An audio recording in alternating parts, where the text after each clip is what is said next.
The first reading is taken from the Gospel of John, chapter 13, verses 31 to 35.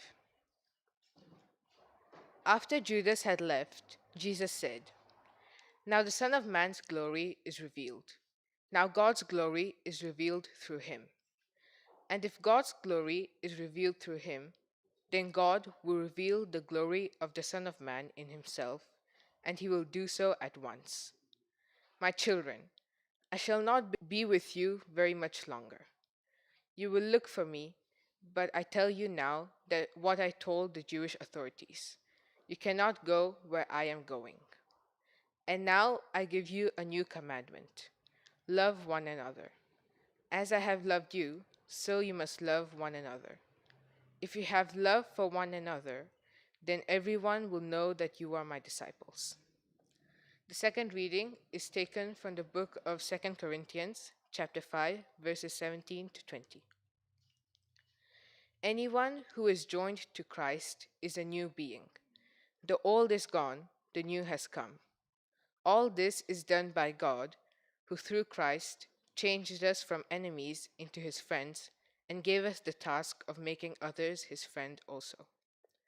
Our message is that God was making the whole human race his friends through Christ. God did not keep an account of their sins, and he has given us the message which tells how he makes them his friends. Here we are, then, speaking for Christ, as though God himself were making his appeal through us. We plead on Christ's behalf. Let God change you from enemies into his friends. The last reading is taken from Romans chapter 12, verses 9 to 21. Love must be completely sincere. Hate what is evil, hold on to what is good. Love one another warmly as Christian brothers and sisters, and be eager to show respect for one another. Work hard and do not be lazy. Serve the Lord with a heart full of devotion. Let your hope keep you joyful. Be patient in your troubles, and pray at all times. Share your belongings with your needy fellow Christians, and open your homes to strangers. Ask God to bless those who persecute you. Yes, ask Him to bless, not to curse. Be happy with those who are happy, weep with those who weep. Have the same concern for everyone. Do not be proud, but accept humble duties. Do not think of yourselves as wise. If someone has done you wrong, do not repay them with a wrong. Try to do what everyone considers to be good. Do everything possible on your part to live in peace with everybody. Never take revenge, my friends, but instead let God's anger do it. For the scripture says, "I will take revenge, I will pay back," says the Lord. Instead, as the scripture says, if your enemies are hungry, feed them. If they are thirsty, give them a drink. For by doing this, you will make them burn with shame. Do not let evil defeat you. Instead, conquer evil with good. Here ends the reading. May God bless this word.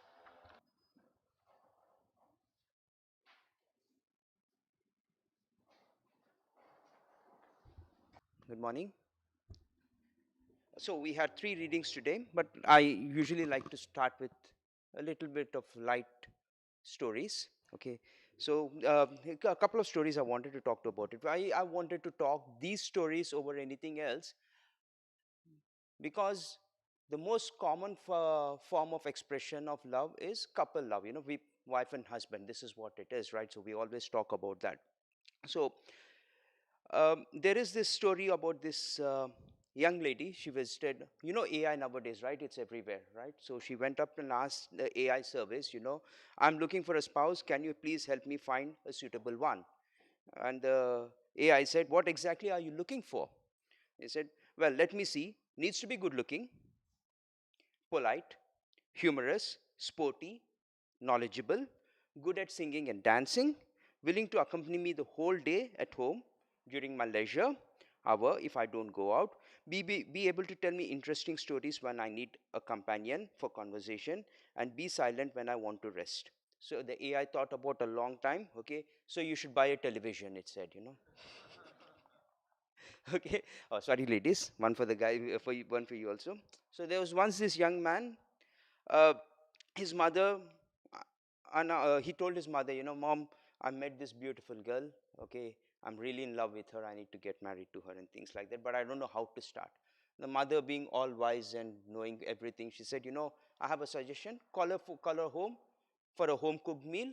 Okay, and then you talk to her and see how it progresses. So he does it, and the next day morning, the mom calls and say, how did it go? He said it was a disaster. What happened? Did she not come? No, no, she came, but she refused to cook. Okay, so these stories, okay, are talking about love, okay, to a little extent, but in a sense that they're constrained within the human mind, okay, what we believe love should be, what we think love, how love should be expressed, or what we believe how love should come to us.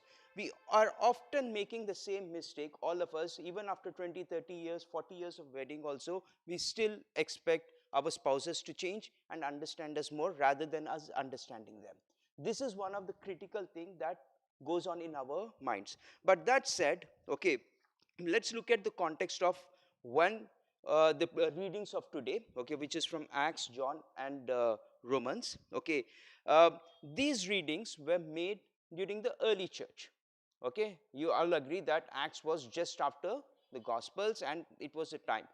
Last night I was having a men's fellowship. We had a lot of nice discussions, and one of the things that we talked about was that uh, uh, the whole Acts, the period of Acts, was close to about 100 years probably of writing, what happened over 100 years. And we can read it in 1 hour. Okay, so it's a really summarized version of what really transpired at that particular time. But some things are very clear here. What are clear? First, there was a lot of turmoil in the church. Okay, I follow a daily devotional. Every day I read from this particular set of this thing, and they have different themes every week. So this week's theme was about turmoil in the church. I don't know why this theme was there, okay, but I think it was the right time to talk about turmoil in church. And if I look from then to now, okay, there is still turmoil in the church. It has not gone anywhere. Okay, in the early days it was there. Okay, what was the differences? What was the thing? Church was still forming. People were not even called Christians till much later in Acts, when they say that, okay, now they were started to being called Christians. Okay, so the church was in turmoil. It was evolving. Okay, a lot of ideologies were coming. Okay, only thing that they had to hold on to were two things. Okay, one, they saw the love of Christ. Okay, two, they were they saw the resurrection. Sorry, three things. And the third thing that they saw here was that Christ was coming back. They were waiting for him to come back. All right, therefore, in the waiting time, they were all getting anxious. Okay, their perception was he was going to come back in 2 or 3 years, right? That's what is the thing. But what Christ said is, I will come back. We will come back to when he said he will come back, why he is not here then. But nevertheless, the principle here was they were there were differences everywhere.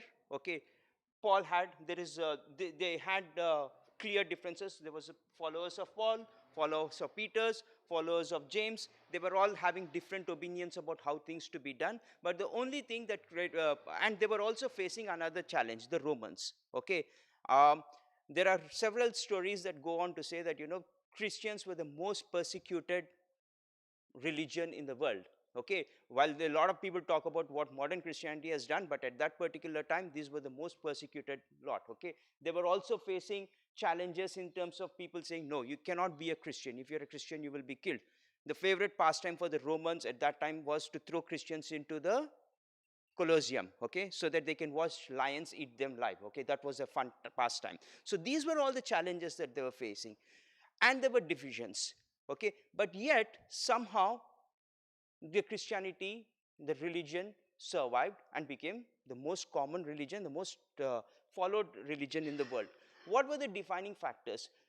Despite all these differences, the one glue that held them all together was love. Okay, therefore, if you look into the context of when Christ really gave the commandment, okay, it was very clear. Okay, this is a little interesting tidbit that I wanted to share before that. Okay, um, first and foremost, Jesus says that, I'm going to be betrayed. Okay, and all the disciples keep going and saying that, is it me, Lord? Is it me, Lord? Is it me, Lord? Is it me, Lord? Okay, except Judas. What does Judas say? He says, is it me, teacher? Okay, he never accepted Christ as a Lord. Okay, so therefore, to understand Christian love, you need to first and foremost accept Christ as your Lord. Okay, he let Judas leave the room before he gave his commandment. What was his commandment? His commandment was very simple: love one another as I have loved you. So the next question that comes here is, are you able to love one another as Christ has loved you? And what is Christ's love? Okay, are you ever going to be able to love like Christ? Okay, so for you to be able to love like Christ, you need to be, can anyone answer, do you ever think we can love like Christ? I believe we cannot reach that level, but at least we can try to understand what his love was, and we try to adapt some of the things that he was telling us to do. So when I started looking at this and this portion, I saw that there were two main things that were, three things that were there. The third one will come to it little later. First and foremost, Christ's love, okay, or Christian love is observable. That means you can see and understand immediately, yeah, this is love. That's the first point of it. The second thing that he said was very clear, okay.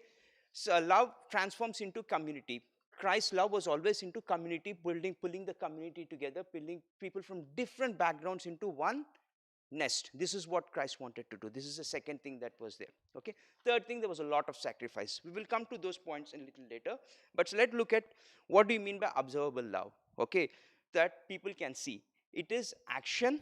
Okay, beyond miracles. Let's be clear about it. Okay, there was Christ was there. A lot of people came to him, a lot of people followed him because there were miracles and things like that. They came to him very clearly saying that please heal. And then they went away, okay? And he did not mind that. But his actions were more beyond miracles. It was more about demonstrating people what love is all about. Okay, not just to the affluent, but even to the sinners. This we know very well. Okay, so first and foremost, his love was expression. Okay, it is revealed through genuine acts that reflects Christ's compassion and empathy. Okay, so all of Christian love is about expression. Okay, what do you mean by expression? Okay, um, to put it in a very simple context, again, if you take a husband and wife, okay, you might love your wife as much as you want, okay, but if you don't tell her that you love her for 2 years or 3 years, what would happen? What would happen? Okay, okay. The first thing they say, you don't love me, right? When was the last time you told me that you love me? So these are very critical points to understand that when you're talking about uh, the fact of love, unless you express love, it won't be accepted by people. This is very, very important for you to understand. So, expression of love, okay. So, as it says in 1 John 3:18, okay, what let me say, true love does not remain hidden. It is revealed in both speech and action, echoing the call, okay, to not love in a word or talk, but in deed and in truth. Love in deed and in truth. Okay, this is the first aspect of Christ's love. You need to be expressive of your love, okay, to fellow Christians. Okay, not just to your family, but to everyone who comes into the church and who are around you. Okay, and another form of love that is very important is restraint. Okay, while I do say that you should express, okay, there are many times that you should keep quiet. Okay, keeping quiet is a way of expressing this thing. Okay, you will have, whether in the context of church or in the context of work or in the context of your family, okay, or extended family, or in the context of your relatives, people always saying things about you which you do not appreciate, which you think they're not right, or they're not, their judgment is wrong in what they're trying to say. Do you have you experienced this? All of you would have experienced it at some point of time. They said something to me, no, this is not me. Okay, what is your reaction? Hit back, react. Okay, tell them, no, you're wrong. This is what is the thing, right? But what it says is, what the Christian love or Christ love says is restraint. When people said they accused him and were going to crucify him, what did Christ do? He restrained himself for sitting back and saying, you're all wrong, blah, blah, blah. So he was very clear about it. So if you look at this one, to give a context of restraint, I came across a very nice analogy here. Okay, how many of you, which is your favorite bird, if I ask anyone? Mine is a pigeon. If I say that, I'll get thrown out of the house, you keep the pigeon, you go out. But most people would say, One of the most common and liked birds is the eagle, right? And if you look even in the Bible, there's so many references of eagles and nice songs about the eagle. There's a song that's coming later, I'll rise up like the eagle. Okay. Now, what is this? What is one of the interesting characters of eagle? Eagles are great hunters. Okay, and no bird dares attack an eagle. Okay, eagle is a very strong bird. No bird dares attack an eagle, except except the crow. Okay, crow has a tendency to attack an eagle. So what it does, it goes and sits on the eagle's back and starts pecking it all the time. But what does the eagle do? The eagle does not fight back. The eagle does not try to shake it off or anything like that. The eagle does a very simple thing. It soars. It soars higher and higher and higher above the thing till a point the crow gets tired. It's not able to breathe at that altitude and drops off. This shows restraint. Okay, sometimes rising above things that are happening around you, okay, will is a way of expressing your love. When somebody, even let's say your child or your parent or somebody is attacking you and saying something that is not making you happy, if you show restraint, you're showing more love than talking back. This is another interesting perception of what love is all about. Another thing that I think really transforms and shows Christian love is care. I think everyone agrees with that. I don't have to give much of a detail on that, but care is very important. Okay, if you look in several of the Bible verses, okay, let me quote from Galatians 6, Galatians 6:2. Okay, help to carry one another's burdens, and in this way you will obey the law of Christ. Okay, it is a commandment. It's an order. The order is very clear. Okay, as an expression of love, okay, you need to care for people around you. There are people who are suffering, who need some kind of guidance. Okay, you have to show them tangible help. Okay, it becomes our call. Time to time we'll have to call in and say that, yeah, we have to provide tangible help to people, and care is one of the key aspects of that one. While care is a one-to-one aspect of Christian love, has Christ done care? Yes. Whenever he healed somebody, okay, whenever he visited a person who was rejected, okay, when he spoke, these are the expressions Christ has demonstrated to us that care is important for expressing love, and people can observe that, yes, this is Christian love. All right. Then contribution. Okay, again, if you look into the Bible, there's several verses that clearly say that it's not just about caring. Okay, caring is one aspect of it, but contributing to the church either in word, deed, or action. Okay, it could be commercial, it could be through actions. Okay, when we saw that every week a member of the church brings something for the whole church to have fellowship, that is contributing in a positive way. When we had 60,000 rupees raised for the toilets in the school last week with the help of the Nigerian community, that is showing contribution. Okay, when we raised 30,000 rupees by making biryani, working from morning to evening, and all the effort that we put in, that is contribution. Okay, when we had one of our new members bring in nice breakfast for everyone last Sunday, that was contribution. Okay, it put a smile on everyone's face. Okay, it showed that there is love and care within the community. Okay, this is another aspect of what I've built. It is physical goods, this is very important. Okay, and also showing through actions what can we do. It could be money, it could be this thing. Okay, again, this is a reflection of Christian love. It is a reflection of Christ's love. All right. um, in the case of Christ, he did go to to the tax collector's house, okay, to show that he was a part of the team. Okay, this community shaping and helping will also take you forward to the next level, which is empathy. Okay, I strongly believe, as with my experience personally, when I first came to this church, it was 25th December 2001. I'll remember the date. Right, 25th December 2011, I came it at 2001 I came at yeah, thank you. 2001, there you see, that's why you should have, this is expression of love. All right. Okay, I came in around 11:15. Why when I came in, I came from India, right? So in India, a church opens at 6 o'clock in the morning and closes at 10 o'clock in the night. Okay, there's one service after the other, one service after the other. People are coming and going and things like that. So I came with this. It's Christmas, so I need to go to the church. So I came to the church. One of my students told me that there's a church over here. You can come here. I came. It's an English-speaking church. I came here. There was somebody, I think, if I remember, Margaret is the only one who might remember them well. Julians, I think. There was a family called Julians. They were here. They had a red car. I will not forget the car. Okay. And they were standing here, and I said, oh, has the church closed? They said, yes, the church is from 9:30 to 11 and things like that. And they prayed for me.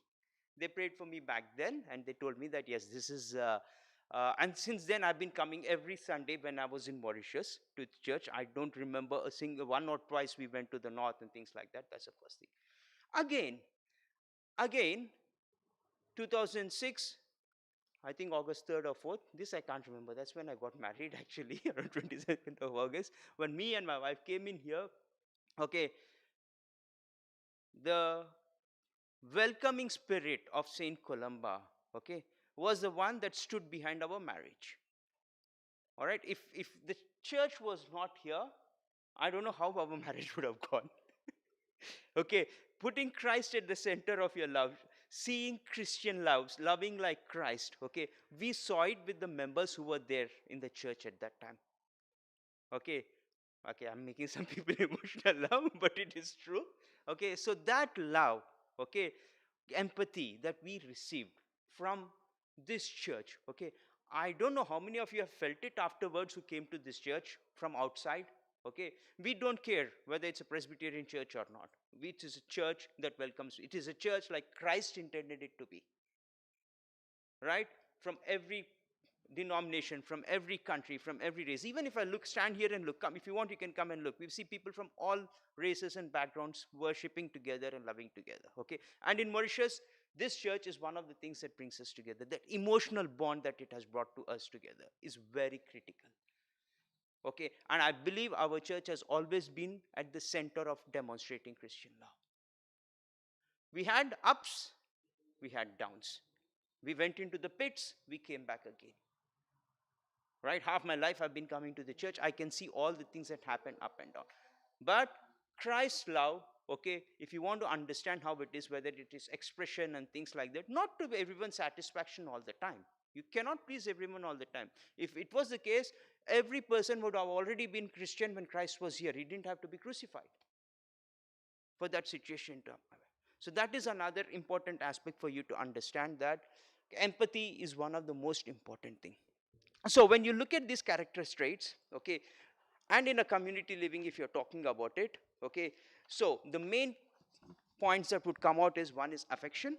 Okay, you need to have affection for one another when you're working in a Christian church, and when you're working together. That is the first aspect that I think is very important. Compassion, which I talked to you about. And I also believe the third most thing is important thing for us to work around here is reconciliation. Okay, we talked about affection, and we talked about reconciliation. Okay, compassion, which are quite simple to understand. But the most difficult thing of all the lot is reconciliation. Okay, there's a difference between forgiveness and reconciliation. Okay, irrespective of how hurt we are, as Christians, we are not just asked to forgive, but to reconcile. It goes beyond forgiveness. Only God can forgive us. What can we do? We can reconcile back with God. Reconciliation is our responsibility. While I talk about between God and us and the sins that we commit, there is a lot of attraction and things that are happening within ourselves, okay, wherein reconciliation is also important for us as Christians. Okay, we might have people saying something bad to us, okay, we might have people saying something evil to us, okay, that we totally do not consider right, okay. The persons who have said should reconcile, and the persons who are hurt should reconcile. Asking for forgiveness and reconciliation is a very important thing. I remember very well, my dad was a great reconciler in our family, okay. We had about 12, 15 people in the, my father had 11 brothers and sisters, and my mother had 9, okay. So when he got married, the eldest sister married outside the family. It was a love marriage. When you're talking about 70, 80 years back, love marriage is a very different, tricky thing. And she married a non-Christian. So she went and married a non-Christian. So the family stopped talking to her. It was only 20 years later when my father got married. Yeah, there was a difference of 20 years between the eldest sister and my mother. So that's the reason there was 20 years difference. When he got married 20 years later, he was the first one to go and talk to her and say that you are still part of the family. I want you to come for the wedding. So this kind of sense of reconciliation where everyone had a problem, okay, with one another, if you are not able to reconcile, okay, you should take a, you should I will not say that you should not make an effort or you should move away and things like that. You should put every effort, talk to God, try to understand it is not about you, it is about being a good Christian. Your feelings are secondary. Now, to summarize all of this, if I really want to look at it from a uh, thing, I'll tell you another nice story here. Uh, so this is a story about to tell you really how Christ's love works. Okay, this is a story about a king. All right, in a fictitious kingdom, the king was very empathetic. He cared for his people. He built a lot of hospitals and things like that. He was absolutely loved and adored by his subjects, as we call them. Okay, and there was nothing wrong with the king. He was perfect and everything was fine. Okay, so one day a report came to him saying that somebody has stole something from the king's treasury, official treasury. The king said, whoever has done that, please come forward, you will be forgiven.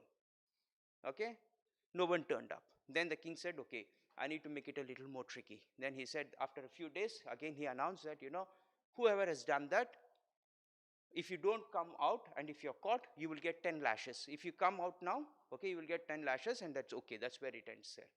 Okay, no one came forward. Then the king said, okay, let me make the punishment a bit more stronger. He said, all right, if you don't come out, it will be death sentence. There will be 40 lashes, and 40 lashes in that time is as good as dying. Okay? And he waited for a few days, and finally, they caught the thief. The thief turns out to be the king's only daughter, whom he loves a lot. Now he's in a fix. What does he do? Okay, the whole kingdom was curious. What will happen now? Oh, okay, right. The king's daughter is caught, so he loves her so much. What is he going to do? Is he going to punish or not? And he says, yes, the law is the law. I have to punish my daughter. Okay, even if she dies, I have to do that. So they announce the date, the timing is set, and the whole kingdom comes to watch what is going to happen. Is he going to punish? How is he going to do it? And things like that. At this point, the king is sitting there and watching, and the daughter is put on the table like this, and the guy who's lashing, I don't know what they call him, was getting ready to lash, okay? And just when he was going to start the first lash, the king says, wait, stop. So people expected him to forgive, right? No. What the king did is took off his shirt and went and lied on top of his daughter. And he said, now lay the lashes. Now you hit me. The punishment, the lashes were laid, the 40 lashes were laid. The king died, but the daughter was free to go.